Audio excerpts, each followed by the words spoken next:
Hello, salam alaikum, and welcome to this video. Somebody made me aware of a video in which a woman called the Wandering Quinn talked about misconceptions about Islam and tried to clear those misconceptions.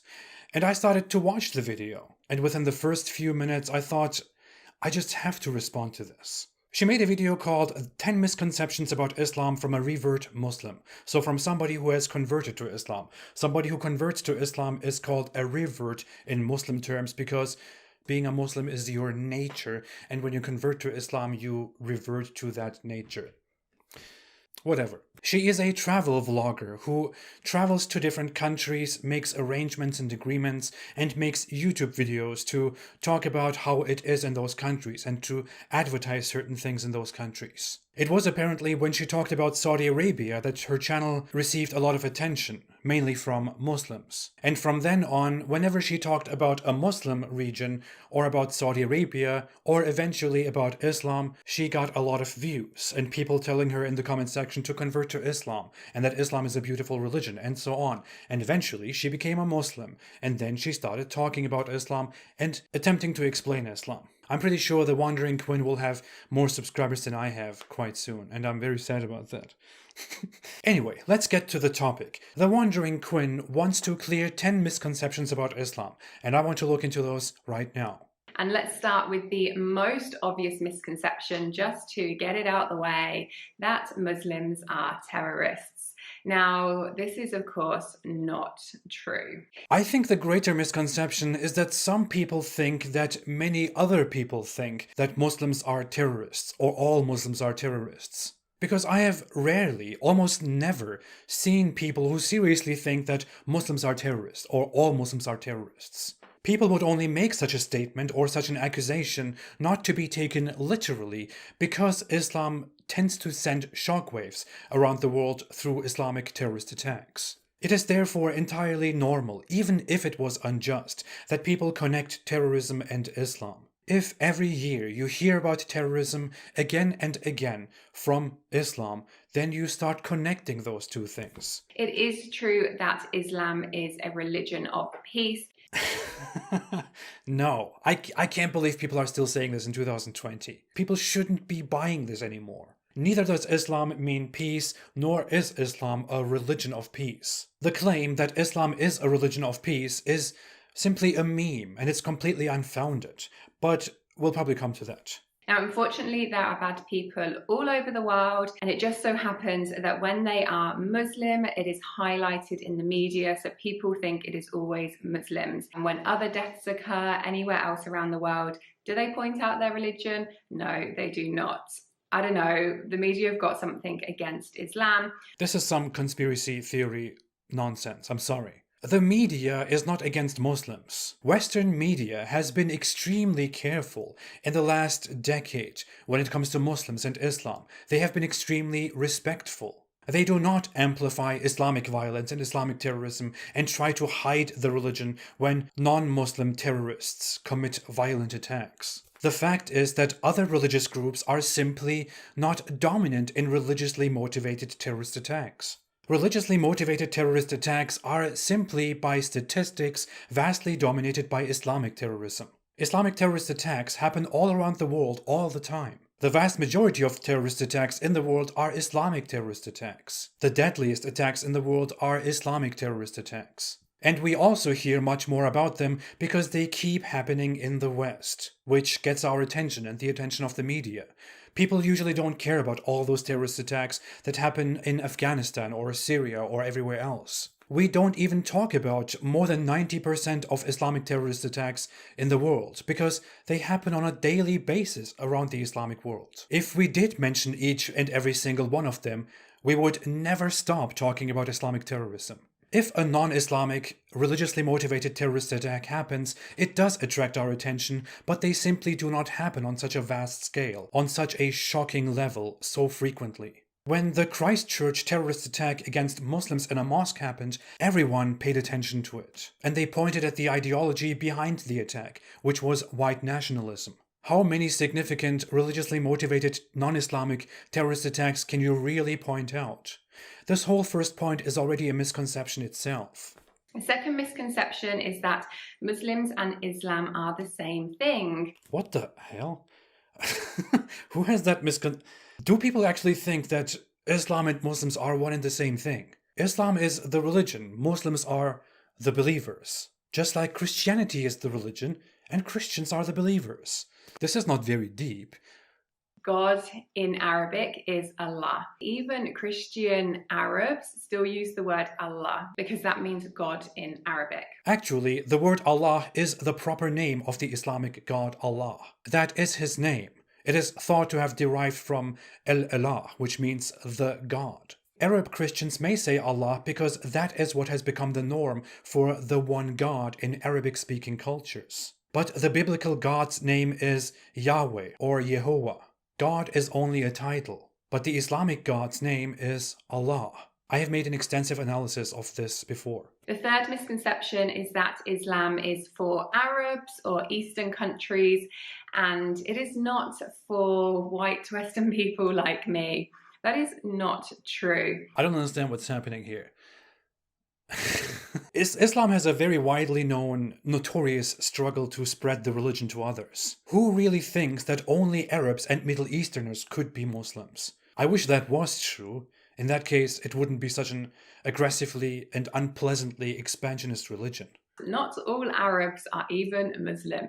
So the idea that Islam is just an Arab religion is also ridiculous because not even all Arabs are Muslim. I don't know what I'm watching. I'm not trying to be mean. Very sorry if I come off like that, but I don't think someone who has a giant misconception about Islam and who has giant misconceptions about Islam should be making a video clarifying misconceptions about Islam. Please.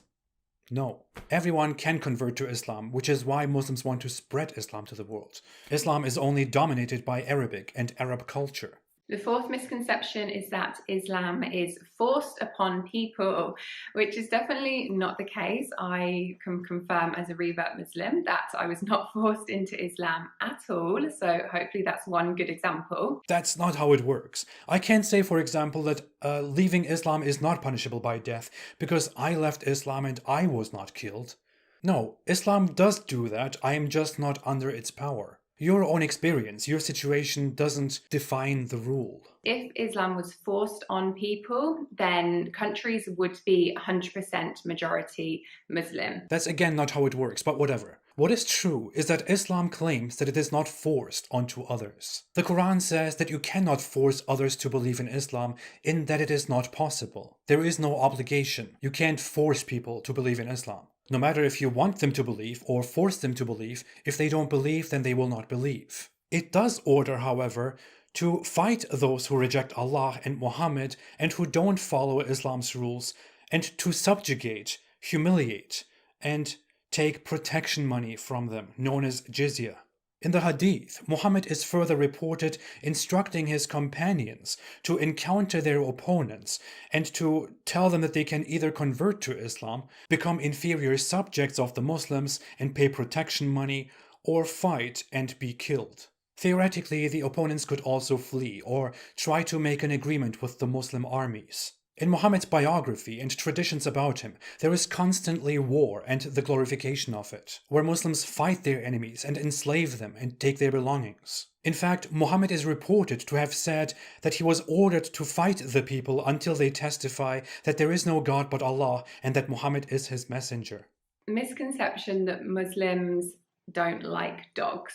Or if you are a Muslim, you cannot have a dog. This is not a misconception at all. Dogs are very unpopular pets in the Islamic world, and very uncommon. People in Europe, for example, when they take their dogs for a walk, can often observe that Muslims are careful and anxious around them. Many Muslims around the world may be personally interested in dogs and love them because Muslims are simply humans. But it is in fact Islam which introduces a hostility toward dogs. According to most Islamic scholars and schools, dogs are not to be kept as pets and are considered impure, or their saliva is considered impure. A minority of Islamic scholars and schools disagree only on some details or entirely. And that is all Muhammad's fault. We have solid reports in which he said that the angel Gabriel didn't enter his house because there was a dog inside the house, and he wanted the dog to be removed. He also ordered the killing of all dogs in Medina, which the Muslims fulfilled. And he later said that not all dogs, but all black dogs should be killed.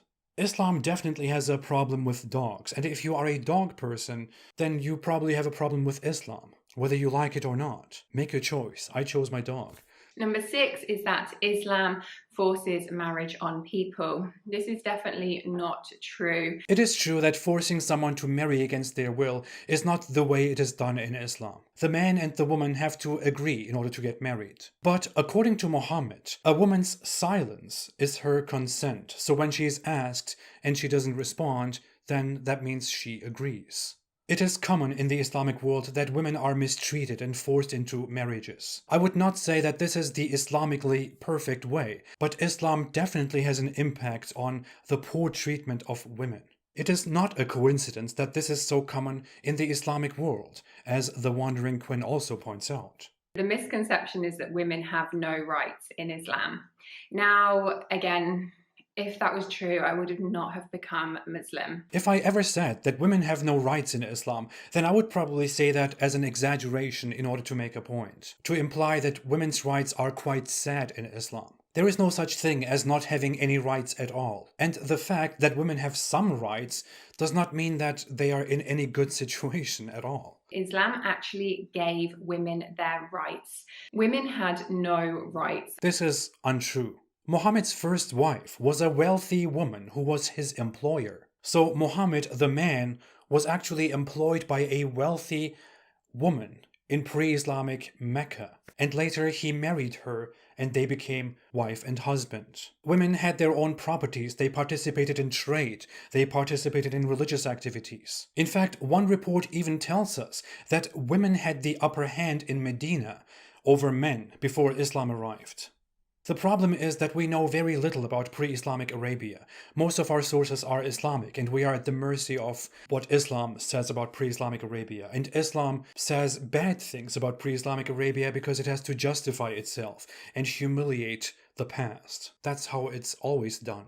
Women are forced to cover, or that they cover because of men. Now, obviously, as you can see, I am not wearing a hijab, but I am a Muslim, so that's one example of the fact that that is wrong. There is that false logic again.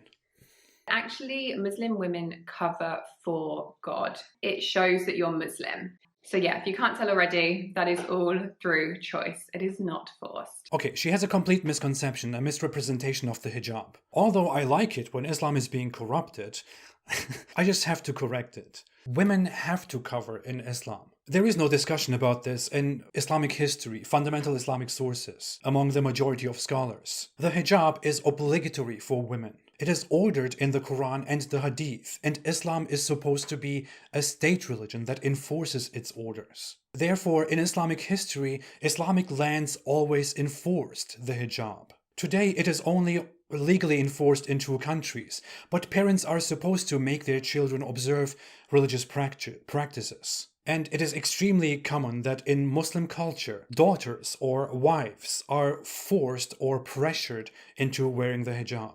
People like Yasmin Mohammed can tell you a lot about that. If you are in a situation where no one forces you, then that's great. I'm very happy. But don't apply your luxury, your freedom, your luck to others and dismiss this huge problem. Wearing the hijab is not something that Muslim women just do because they want to do it for Allah. What the point of that would be is beyond me anyway. They do it because they have to do it, according to Islam. Islam orders them to do it. And in case you didn't know, Quran chapter 4 verse 34 notoriously authorizes husbands to discipline their wives. Lastly, by beating her if they are disobedient. Number 9 is that Islam is restrictive and it's not fun. And this is definitely not the case. Okay, let's see. You cannot uncover your hair as a woman, you have to dress a specific way, music is forbidden or very restricted, drawing living beings or making statues is forbidden, dancing is forbidden, women should stay in their homes, they shouldn't talk to men unnecessarily, love relationships are forbidden, looking at the opposite gender is forbidden, pork is forbidden, alcohol is forbidden, dogs are forbidden, questioning and criticizing Islam is forbidden and punished by death, apostasy is forbidden and punished by death, homosexuality is forbidden and punished by death, dressing like the opposite gender is forbidden, disagreeing with Muhammad is forbidden, closely befriending non-Muslims is forbidden, interest is forbidden, running from the battlefield is a deadly sin, and so on. And meanwhile, you are to pray 5 times a day, sometimes even more, fast for a whole month, do everything that you do throughout your day a specific way by reciting specific things, and you are constantly occupied with Islam, which gives you no proper time to do anything else. Which is why Islamic countries, especially religious circles, tend to be so unproductive and lack recreational or healthy activities, because they're constantly occupied with Islam and not allowed to have fun. That sounds quite restrictive to me. And personally, I would prefer for my restrictions to be dominated by a religion that actually cares about me. Just one question. How do you conclude that Islam actually cares about you? I would love to discuss that. So the last misconception is that Muslim men all have more than one wife, which is definitely not true. I don't know if this is something that people actually think, but I have never encountered a person who thinks that all Muslim men have multiple wives or 4 wives. Now, it is true that Muslim men can have up to 4 wives. They do have to treat them all the same. That comes to finances, it comes to the time they spend with them, and how much they love them, I believe. It is a misconception that Muslim men have to treat their wives completely equally, in terms of finances, love, care, time, whatever it is. And that the impossibility of this prevents Muslim men from marrying more wives. The Quran only says that Muslim men can marry up to 4 wives, but if they fear that they can't treat them justly, not equally, justly, then they should only marry 1. Or their female sex slaves, by the way. Those their right hands possess. How pleasant. Just does not mean equal. There is no such condition and concept. If a man is, for example, doing financially very well and thinks that he can handle multiple wives, then he can go ahead and do it and take multiple wives, up to 4. But if he thinks, I don't have the means and I don't have the nerve to take care of more than just 1 woman, then he is advised to only have 1 wife, or to take his sex slaves too, which is of course very convenient for a man. Yes, in case you didn't know, Islam has slavery, including sex slavery. When a man starts to take then more than 1 wife, the other wives and the other wife, they have to know about it and agree with it. That is entirely untrue and unfounded. This is something that pop Muslims tend to say, but which is not founded on any proper Islamic sources. The idea is that a man can marry up to 4 women, and that this is his right, directly authorized by Allah. He doesn't need the permission of anybody else, including his wife. And that's it. Unfortunately, the Wandering Queen has not cleared any misconceptions, because she herself seems to have misconceptions about Islam. Much of the positive or negative stuff that people think about Islam is untrue. But many of the things that you hear about Islam don't come out of thin air. I have talked about problems surrounding Islamic scripture, morality, and Muhammad extensively on this channel. If you are interested, please check it out. Now I am in the mood to make a video called 10 Misconceptions about Islam.